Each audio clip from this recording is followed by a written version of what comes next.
chapter right now. That's the only thing. There's three. That's about the only reason. But we talked about justification, adoption, when I get to that part of the service, call out the kids in the community for the marriage couples. Pay attention, because this is what we discussed.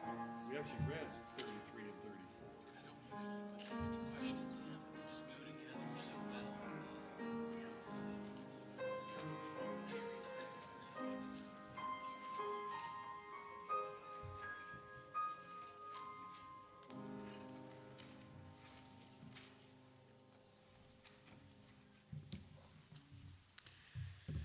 Thank you, Brenda. Beautiful as usual. Good morning. Good morning. Very good. I'm Dale Johannesmeyer, an elder here at Scots Kirk. On behalf of the session and Pastor Jim Mitchell, I'd like to welcome all that are here today. The freezing temperatures that we suffered through this morning. Before we get into the worship service, just a couple of announcements. Of course, we had our strategic plan rollout last Sunday.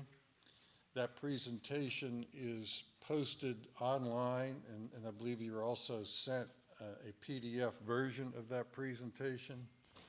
Please remember those of you who feel called with your spiritual gifts to volunteer, to let the lead elder on any of those teams that you're interested in know that you're interested.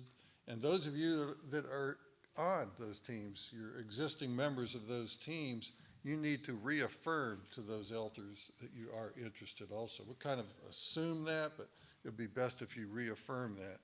The session will meet this Thursday to look at finalizing the membership on those teams. So please take the time to assess your spiritual gifts and to volunteer.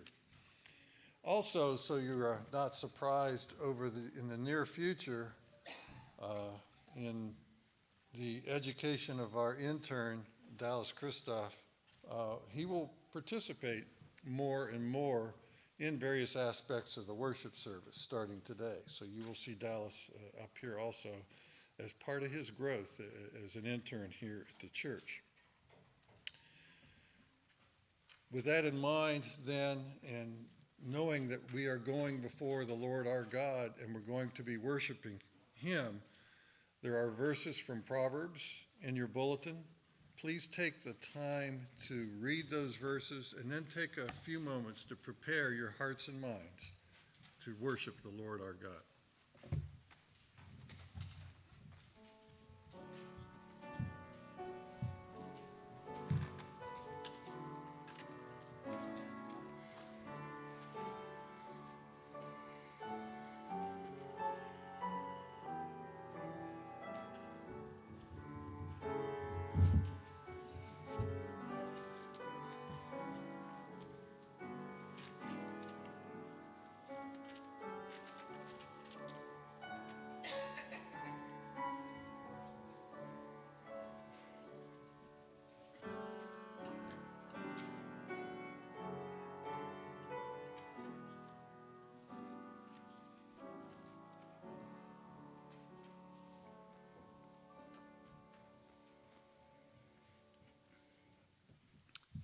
This morning, our call to worship comes from Psalms chapter 5.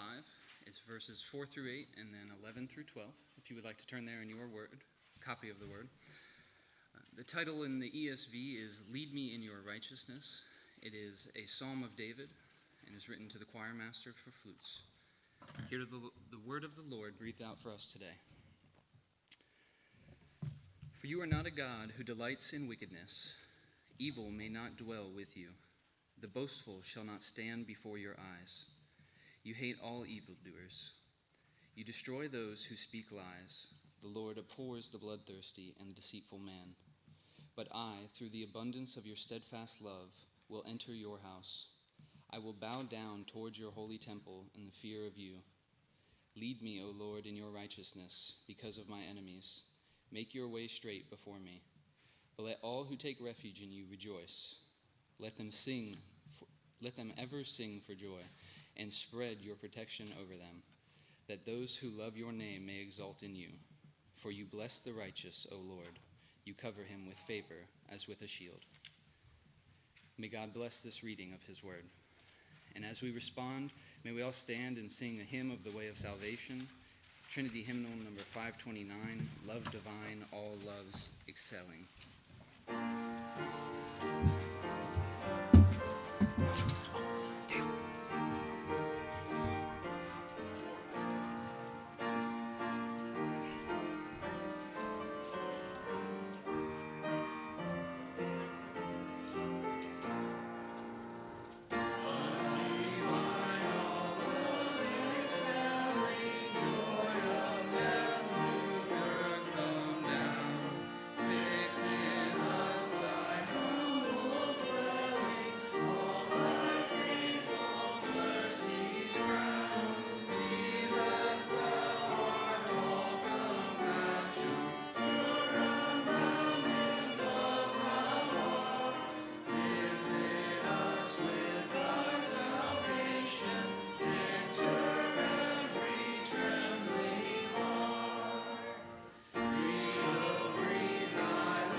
Let us pray. O Father, Son, and Holy Spirit, as we come before you this morning, we recognize your goodness, your glory, the wondrous deeds which you have done. And Lord, we recognize how unworthy we are to come before your throne. But you have reconciled us to yourself through the redeeming work of Jesus Christ, and allowed us entrance into your throne room. Lord, as we ponder this, may we step boldly before you today and glorify you in all that we do. May we worship you in spirit and in truth, and may all that we do be pleasing in your sight. Lord, may we magnify your name, the name of Jesus Christ, who taught his disciples to pray, saying, Our Father, who art in heaven, hallowed be thy name. Thy kingdom come, thy will be done, on earth as it is in heaven. Give us this day our daily bread, and forgive us our debts, as we forgive our debtors. And lead us not into temptation, but deliver us from evil. For thine is the kingdom, and the power, and the glory forever. Amen.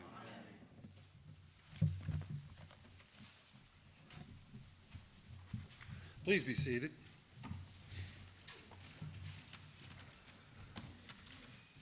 Going to take just a moment here. I'm leading communicants class, and we have youngsters there seeking knowledge of their faith. And today we had a good conversation, a lesson on justification and adoption. So I'm going to ask those that have been in the communicants class to pay attention to our confession of sin and our confession of faith, because it should sound familiar and it should remind you of what we talked about today. Thank you.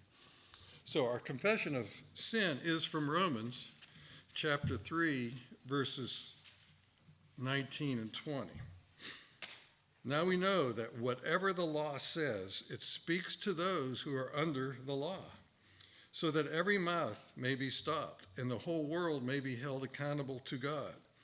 For by works of the law, no human being will be justified in his sight, since through the law comes knowledge of sin.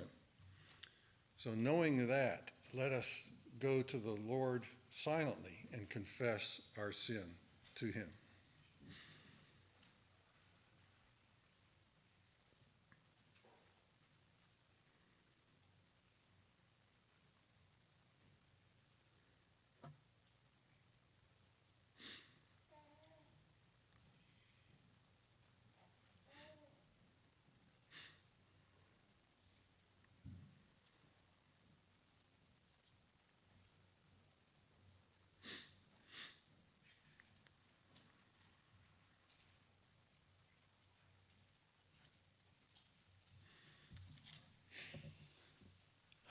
For our assurance of pardon, I will read from the Gospel of John, chapter 8, verses 31 through 36.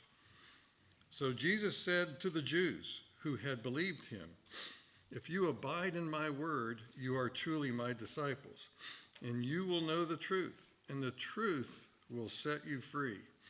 They answered him, "We are offspring of Abraham and have never been enslaved to anyone.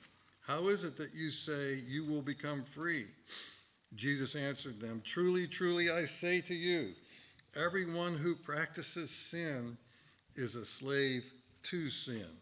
The slave does not remain in the house forever. The Son remains forever. So if the Son sets you free, you will be free indeed." Praise God. So our confession of faith, please stand for that. And we're going to read from the Westminster Shorter Catechisms, questions 33 through 36. I will read the questions, and then we will read the answers together as written in your bulletin. What is justification? Justification is an act of God's free grace, wherein he pardoneth all our sins, and accepteth us as righteous in his sight, only for the righteousness of Christ imputed to us and received by faith alone. What is adoption? Adoption is an act of God's free grace, whereby we are Received into the number and have a right to all the privileges of the sons of God. What is sanctification? Sanctification is the work of God's free grace, whereby we are renewed in the whole man after the image of God, and are enabled more and more to die unto sin and live unto righteousness. What are the benefits which in this life do accompany or flow from justification, adoption, and sanctification? The benefits which in this life do accompany or flow from justification, adoption, and sanctification are assurance of God's love, peace of conscience, joy in the Holy Ghost, increase of grace, and perseverance therein to the end. Wonderful news. Please be seated. And it's now time if the children would come forward for our children's sermon with the Elder Joel Reed.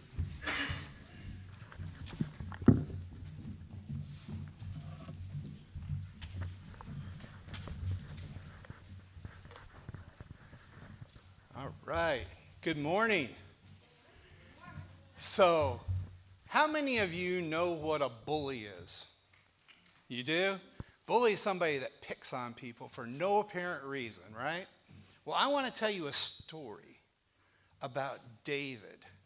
David moved to Philadelphia, and he moved over the summer, and he got to know some of the people, and he had some friends, and they were like, David, you are in trouble.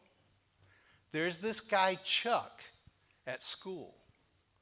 Chuck beats up every new kid that comes to school. And you know what? Your dad's a preacher, and he doesn't like preachers' kids at all. David says, Lord, show me how to deal with this guy. And you know what? The Lord points him to Zechariah.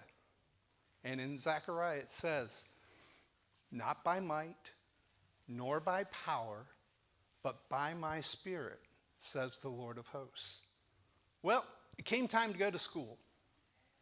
And he's walking, and this big kid comes walking right at him. And he says, I know this is Chuck. And Chuck comes up and starts giving him a hard time, and David's just sitting there, not by might nor by power, but by my Spirit, says the Lord. He was expecting to have the strength of the Lord in him, and he was scared stiff. And he's looking at Chuck, and Chuck looks him back in the eye, and all David could do was smile. He's smiling at Chuck, and Chuck's giving him a hard time. Your dad's a preacher. You're just a runt. You're not good. And David's just smiling. Well, Chuck doesn't think much of David smiling at him, so he pulls up his fists and starts circling around, and all David's doing is smiling at him. And Chuck finally rears back and hits David in the mouth. Well, Chuck was a little bit scared because he'd never seen anybody smile at him when he was giving him a hard time, so he didn't hit David very hard. And David just stood his ground, didn't move, didn't knock him down, and he goes, and just laughed at him. And Chuck looked at him, turned and ran the other way. Now, did David do anything? He believed that God would take care of him. And what God did was put fear into Chuck, because David was not afraid. And I want you to listen to the scripture today.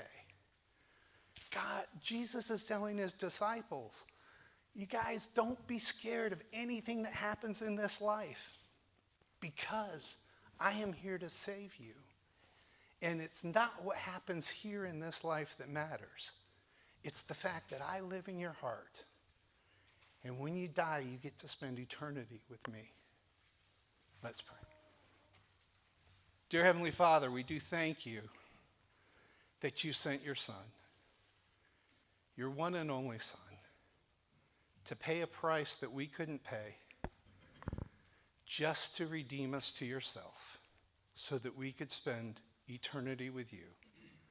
We pray that you would remind us that nothing in this world is going to hurt us any worse than it would be if you had not come and we didn't have eternal life.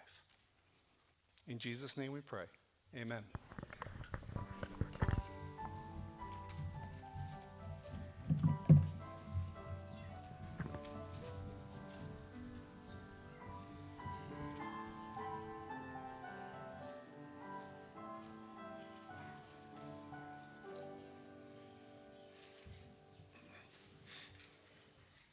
Thank you, Joel. Our scripture reading today is from Deuteronomy, chapter 31, verses 1 through 13. And in these verses today, Moses is nearing the end of his life here on earth, and he provides for a smooth transition in the covenant administration of his people after his death to Joshua. And also he provides for the regular instruction of his people and their children, that they may learn to fear the Lord their God, and not man. Hear the word of God. So Moses continued to speak these words to all Israel, and he said to them, I am 120 years old today. I am no longer able to go out and come in. The Lord has said to me, you shall not go over this Jordan. The Lord your God himself will go over before you.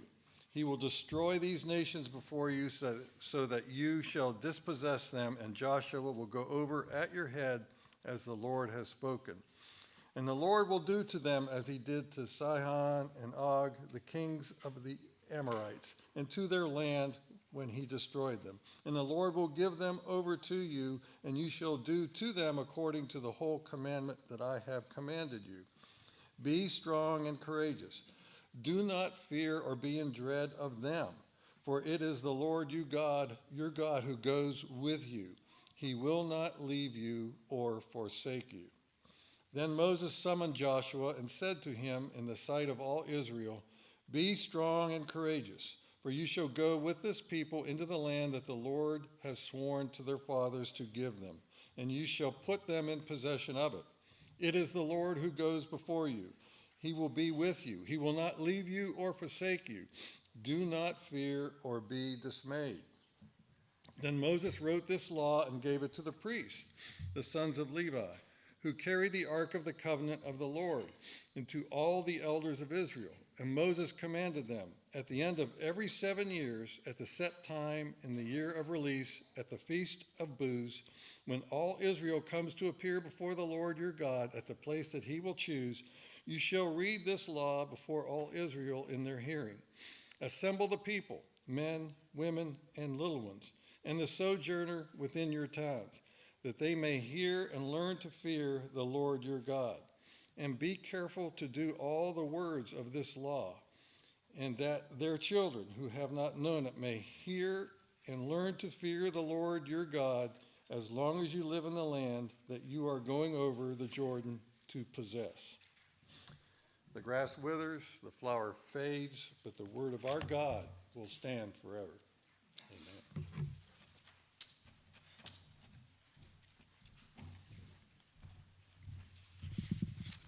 Let us pray together.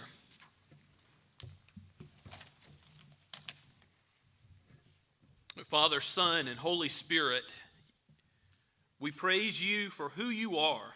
You are great and greatly to be praised, the one who spoke into existence by the word of your power this entire universe. You are the one who called us to yourself, and by the power of the blood of your beloved Son, plucked us out of the kingdom of darkness and gave us an everlasting inheritance in him.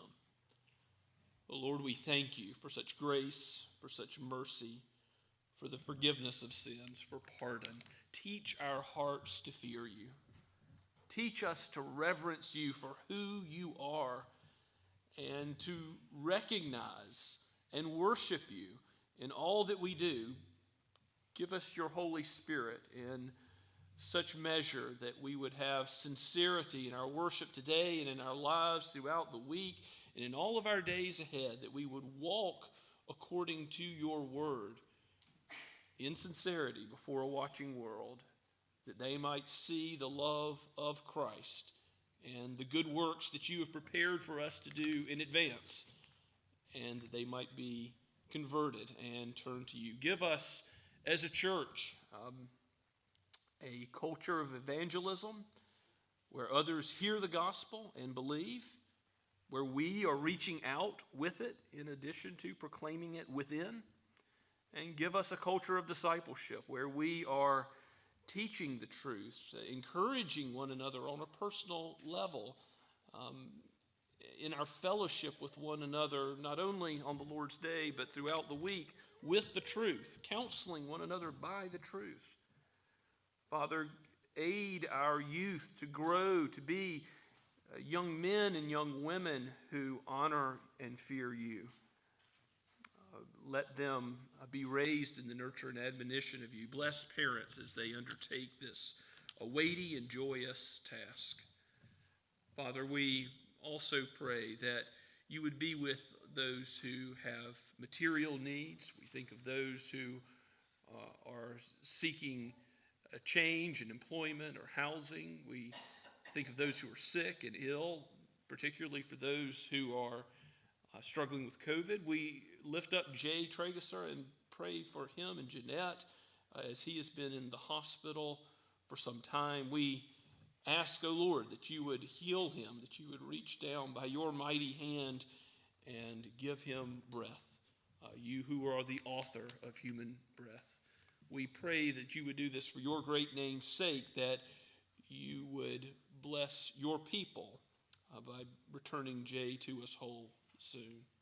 Father, we ask these things knowing that all glory and honor belongs to you. And in this life, all that we face, all the trials, all the difficulties we are given are ultimately going to be worked for our good, for the good of your people as well as for your glory.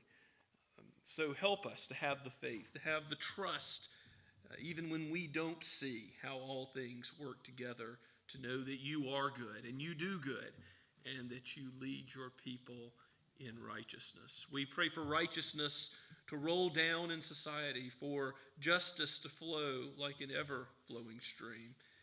We pray for those rulers and authorities, both locally and nationally. We think even about the world situation in places like the Ukraine and Russia and Taiwan and others, that where there are threats of war, rumors of war, where men seek and plot to do evil against others. Protect your church, guard them, and Lord, protect human life, all those who are made in your image. Let the plans of men to do evil be thwarted.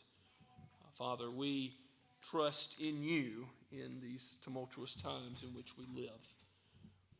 Help us to not trust in princes, but to depend on every word that proceeds from your mouth. Change us by your word today. Give us reformation and revival. We sincerely pray. We long to see a culture which is awash in selfishness, in self-focus, be transformed to be a culture that looks to glorify you, that honors your word and the view of the world which comes from your word.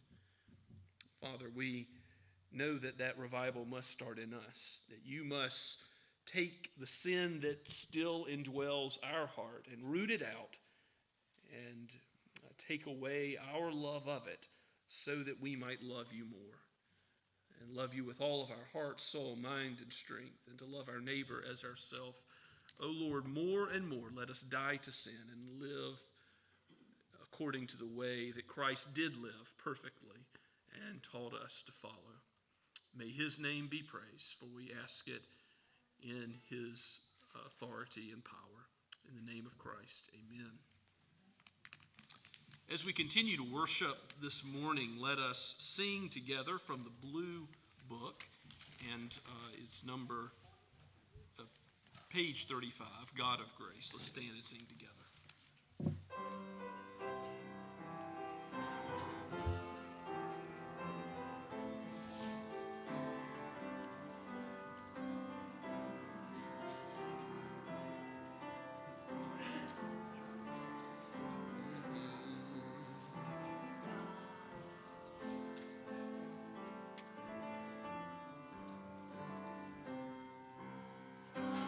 Grace, amazing wonder,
as I lean on him alone.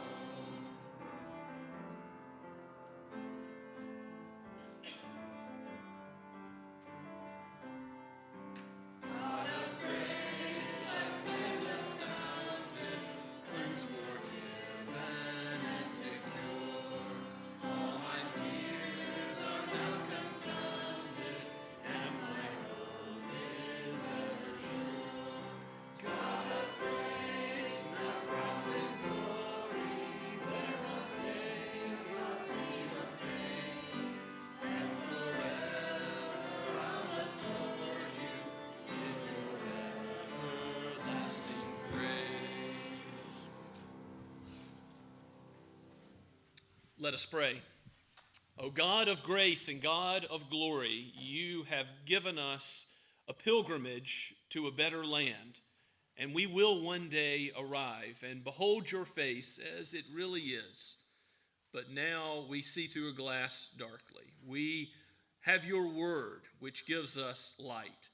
And so, Lord, take what we do and make it all be to the praise of your glorious name. Our lives, our talents, as we worship you today, as we work for you in acts of service and volunteer to serve in the church, as we seek to do deeds of love and mercy and show hospitality to our neighbors, as we give tithes and offerings. In everything that we do, Lord, let no man receive praise from it, but let your name be lifted up and glorified, and let the knowledge of you cover the earth as the waters cover the seas. So may it be. In the name of Christ we pray. Amen.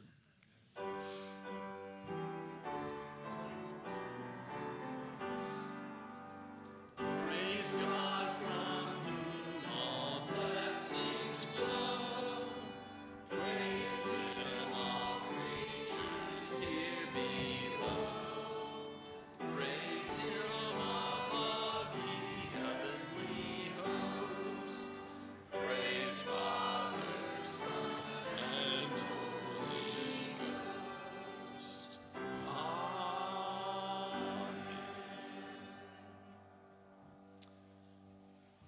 Please be seated and take your copy of God's Word and turn with me to Luke chapter 12. We are working our way through Luke's Gospel, and we're up to the 12th chapter. The section we're going to look at this morning, verses 1 through 12, you might see three different sections by the divisions that most Bibles give. And indeed, we could have three different sermons here, but trying to cover ground, and some of these concepts that are addressed have been brought up before. We'll see that just as Jesus was dealing with the Pharisees and the scribes and pronouncing woes against them, that a great crowd forms. It's almost like a Black Friday scene at a shopping mall. People are trampling one another, we'll read, to hear what Jesus will say next and to see what he will do by his mighty powers. He's going to look at today. He's going to tell all of the crowds, and particularly his disciples, what to fear and what not to fear. What kind of fear is healthy and good, and what kind of fear is insidious and ultimately undermines the Christian life. Let us give attention to God's holy word. Luke 12 at verse 1.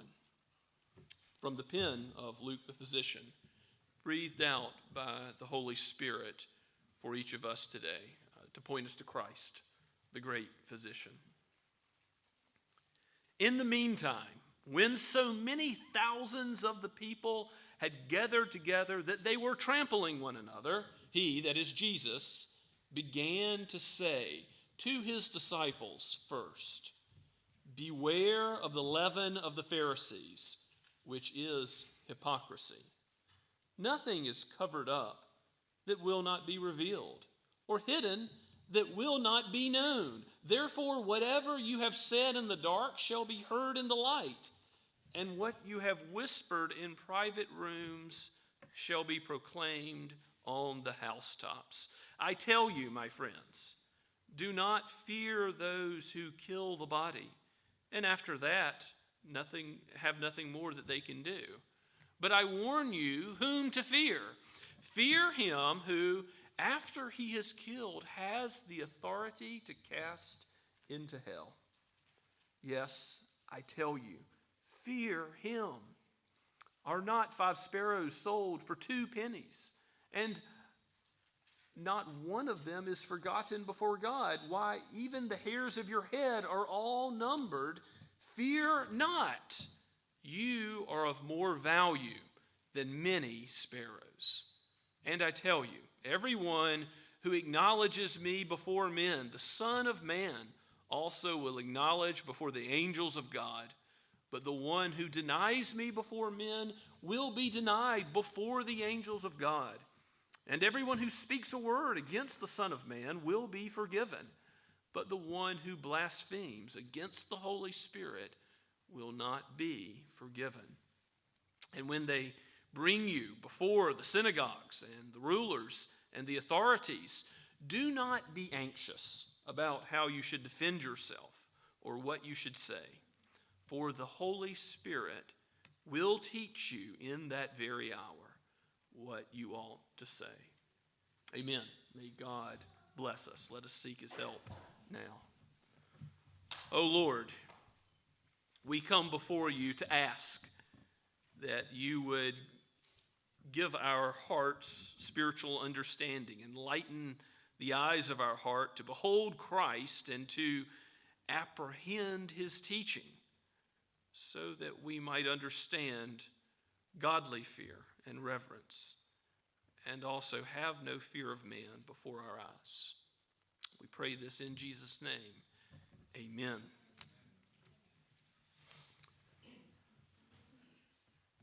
Jesus is standing before the thousands, and he has his disciples nearby, the 12, perhaps more.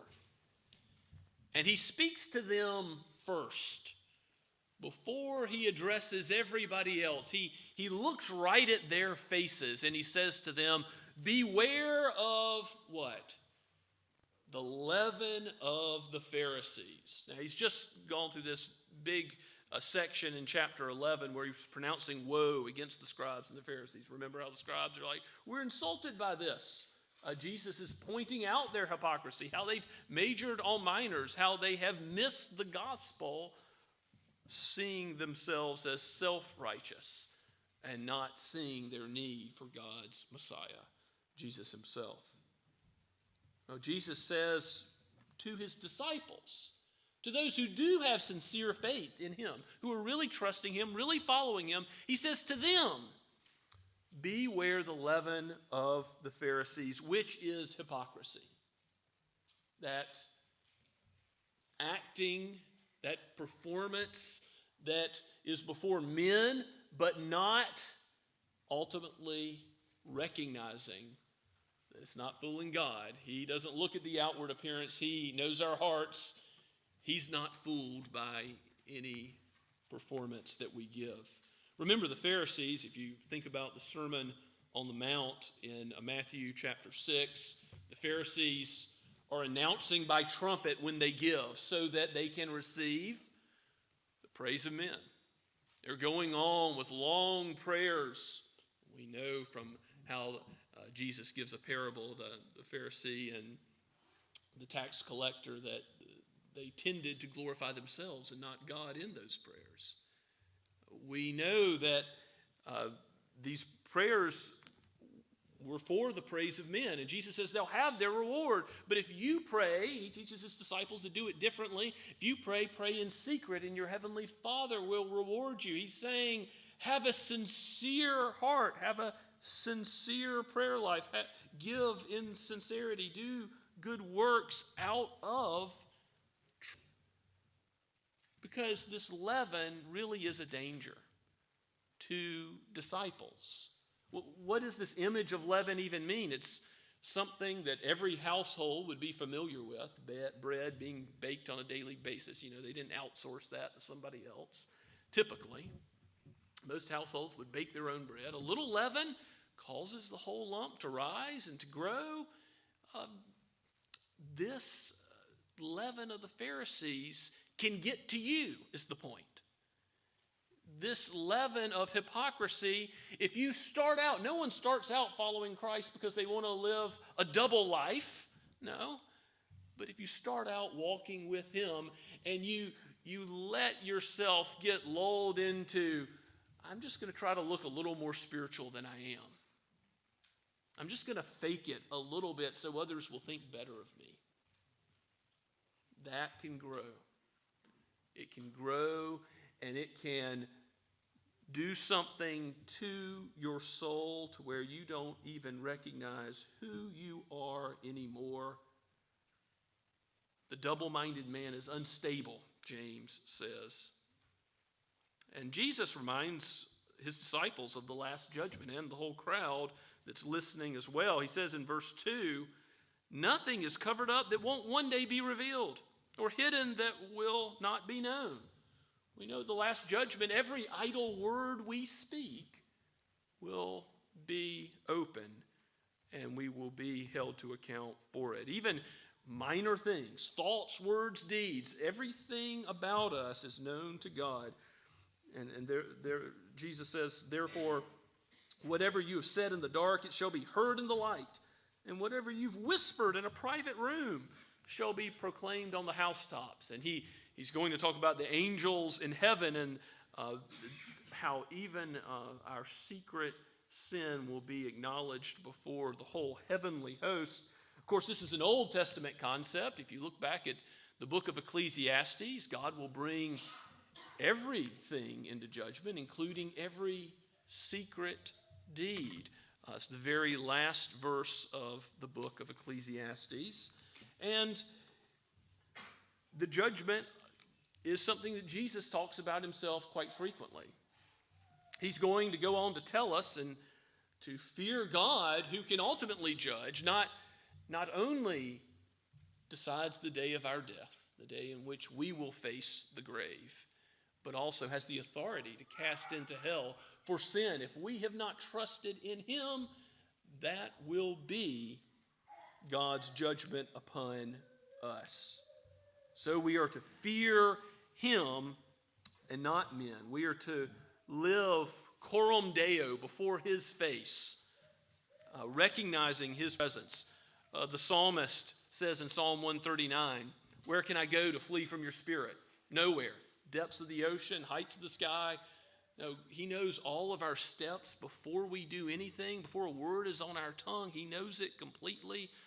That psalm reminds us of how God's omnipresence, his presence is wherever we are in the earth, whether it's dark or light, whether we're in public or in private. We're known to him. And so we're to honor him. The first commandment in Exodus is, as Israel's delivered and Moses receives the law from atop Mount Sinai, Exodus 20, chapter 20, verse 3, you are to have no other gods before me, or literally in the Hebrew it means before my face, meaning God's face beholds the whole earth. He sees whatever his people are doing. When they're making a golden calf, it's not like that goes unnoticed because Moses is somewhere else. No, God understands us completely. We live before his face, and anything that we mask for a little while will one day be unmasked. The mask will be ripped off. And there is only one hope for we who have this seed of hypocrisy in our souls. Yes, Jeremiah is right. The heart is desperately wicked or desperately deceitful. We can fool ourselves.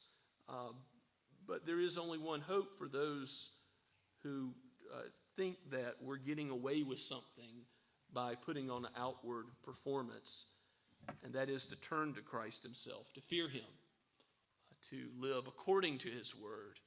And with the Holy Spirit, he will help us to sincerely communicate the truth. Even in times of worry and anxiety, Jesus is going to talk about being dragged before human authorities and rulers and courts. And will that happen? I read the book of Acts, Luke's next volume. In the last last few chapters, chapters 23 through 26, you'll see Paul before the Jewish authorities, the Jewish council, and before Felix and Agrippa. He'll be called to speak, and the Holy Spirit gives him the words to say in that moment. And it's not somehow bypassing his mind. It's not somehow done by magic, but it's done by God's grace and the knowledge of Scripture that Paul has been given and built up in as he recalls what Christ would truly have him to say, not for his own glory or his own protection even of his own life, but for God's glory. And so that's why I think this first section of verses 1 through 3 is really connected with verse 4 and what follows, where Jesus talks about persecution. He says in verse 4, I tell you, my friends, do not fear those who can kill the body. Well, that would be those rulers and authorities, right, who can have you arrested, have you put to death. And after that, they could do nothing more.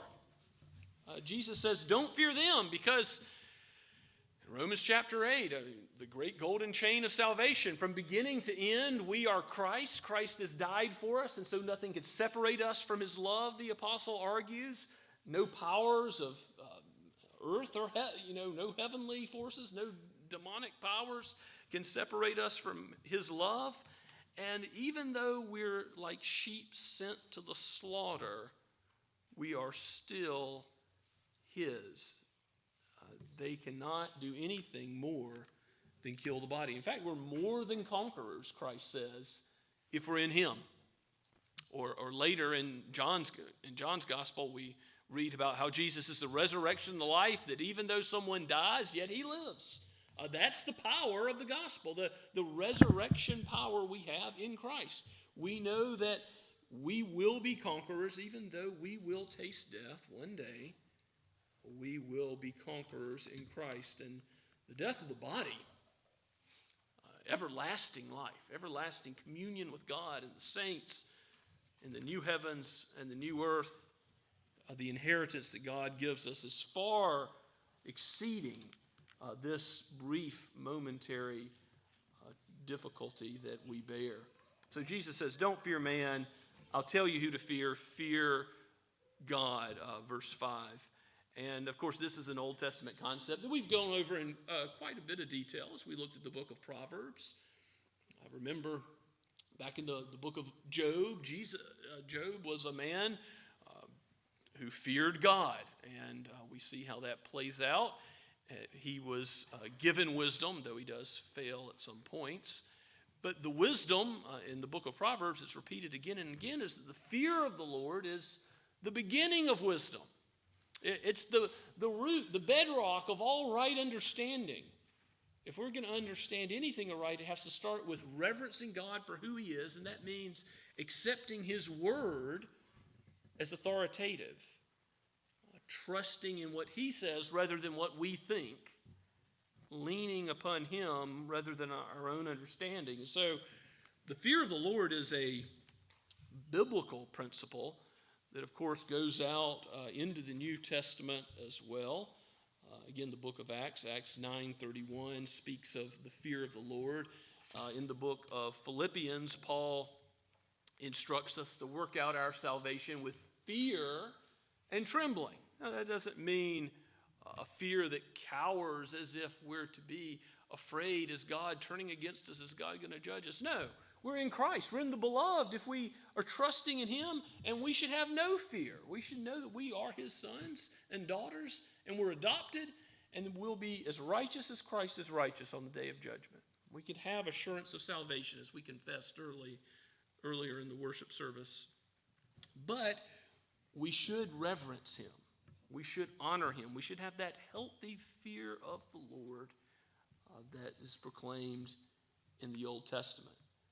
And so Jesus links this healthy fear to what we're not supposed to fear, the fear of man. That's ultimately what hypocrisy gets at, because what did the Pharisees and scribes care about? Fearing man, reputation before men, what men thought, how it's going to benefit them or work to their lives being improved if they do something before other human beings, not thinking about what God sees. But Jesus says it's just the opposite. If God watches over the sparrows, who are worth only minor coinage, and not one of them is forgotten, verse 6, even the hairs on your head are all numbered, verse 7. Fear not. You are of more value than many sparrows. Well, you're made in God's image. God values all human beings because our lives are made in his image. In Genesis, we read that truth. But we also know that he cares for his flock. He cares for his people in a special way. Why does he care for his people in a special way? Well, we have union with Christ. We are loved in him. In Ephesians chapter 1, the Apostle Paul says that love was set upon us before the foundation of this world, before creation. God loved us with an everlasting love. Why? For any goodness in us, any merit in us? No, we have none. It was because of his grace, his desire to glorify himself, to make his name great, that he decided he would show his mercy and give to those sinners who deserve nothing life, an everlasting life, and the forgiveness of sins. So this glorious love that God has shown us won't be ripped away by any earthly power. It is not something we should fear, even in times of anxiety and worry. Instead, we should fear the Lord and be confident in his word and its truth. The acknowledgement of Christ is the way of his disciples. And that's what the last section from verses 8 to 12 really covers. Jesus says that, everyone who acknowledges me before men, the Son of Man will also acknowledge. And those who deny will be denied. Why? Because if you say you are a Christian, when you're amongst Christians, but then when the pressure's on, if you decide it's better for your life, it's going to work out better for you if you deny Christ.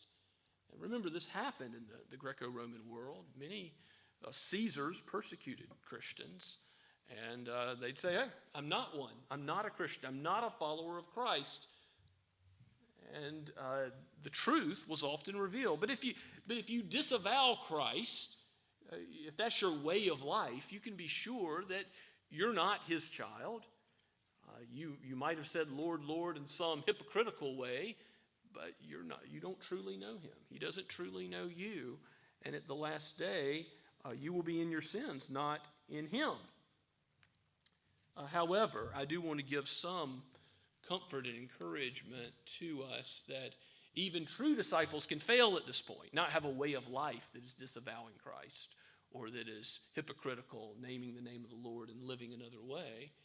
But true disciples, like the Apostle Peter, a man of great faith, he walked on water to meet Christ. He is used by God powerfully to preach, and many are converted.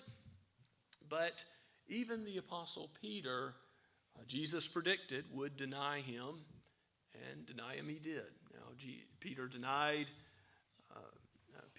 Jesus, and the rooster crows 3 times, and later we see that Peter is reinstated, and there's that triple reinstatement. Does Peter's love have perfection towards Christ? No, clearly not. He failed. But Christ's love was perfect towards Peter. And he brought Peter to repentance, even of that denial of his Lord. The challenges to our own faith in this culture are many. I think that, when covenant children go to college or get their first job, or maybe you work, under a non-Christian boss in your job, and you just feel the pressures. It might be in your family situation where you feel the pressures of, maybe they're not asking you to deny your faith, but maybe just not act like a Christian around them, not have expectations to interact as believers on the Lord's Day, or to pray before a meal, or whatever the situation may be. Your boss might require you to work on Sundays. Your college professors might tell you you can like the Bible, but you can't accept it as the Word of God and deride those who would take that position.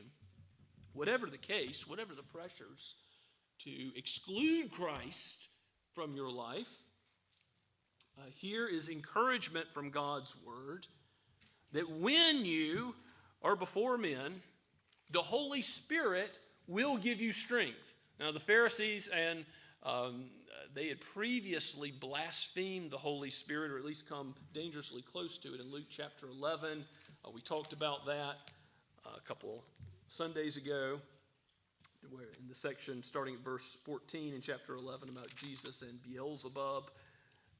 They attributed the work of Christ done by the power of the Holy Spirit to heal someone of a demon who's blind and mute, and they attributed it to Satan. The clear work of God, they said, was Satan's doing.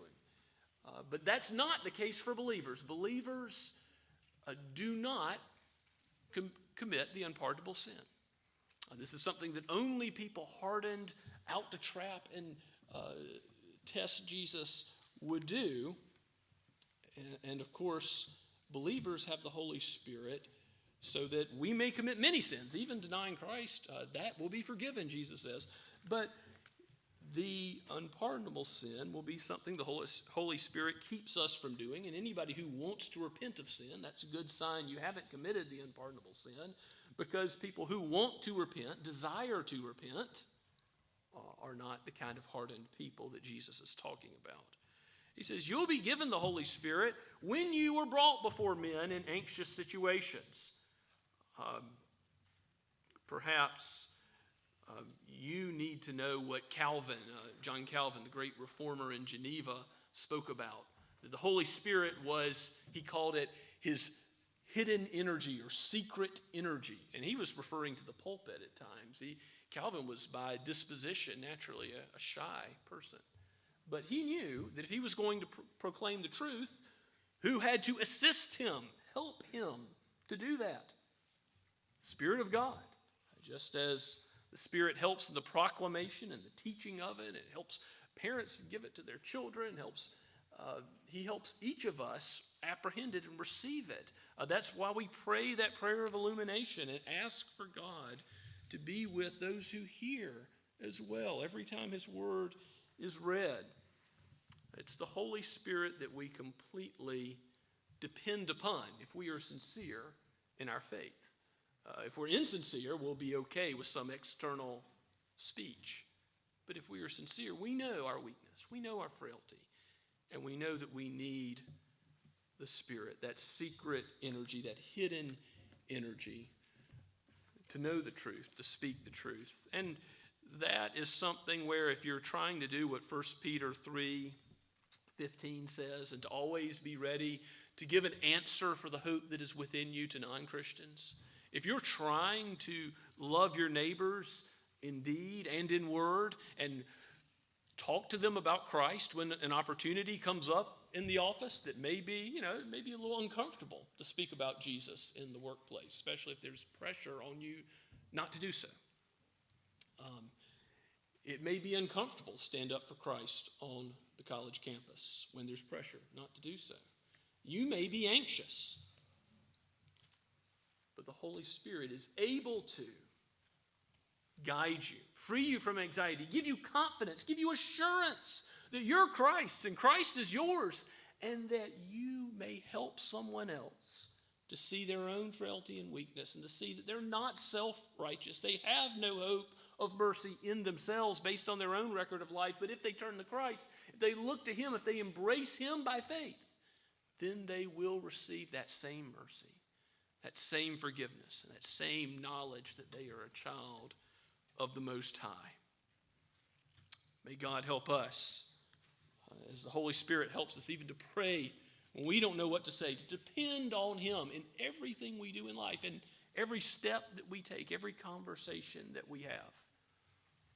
It's humbling to know that he is our only help, our only aid, our only comforter in worry or anxiety. So fear God, reverence God, but do not fear man. One day, all the masks will be ripped off. So confess to God your sin of hypocrisy. The seed of it is within every heart. And God already knows. He knows our hearts through and through.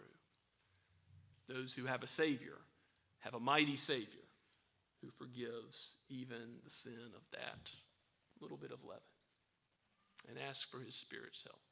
That it not spread, that it not spread in you, that it not spread in our fellowship at Scots Kirk, and that we be given the power to witness to the truth with sincerity as authentic disciples of Christ. Let's pray together.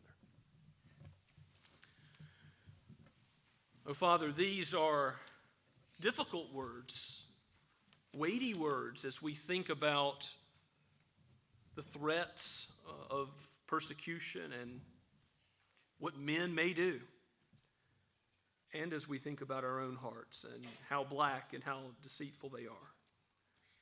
Oh, Lord Jesus, forgive us. Holy Spirit, give us the power to walk in sincerity and to follow Christ, to love him and to love our neighbor. In his name we pray, amen. And now let us respond to the preaching of God's word with Trinity hymnal number 538, More About Jesus Would I Know.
Now to him who is able to keep you from falling and to present you before his glorious presence without fault and with great joy. To the only God, our Savior, be all glory, majesty, power, and dominion through the Lord Jesus Christ before all time, now and forever. Amen and amen.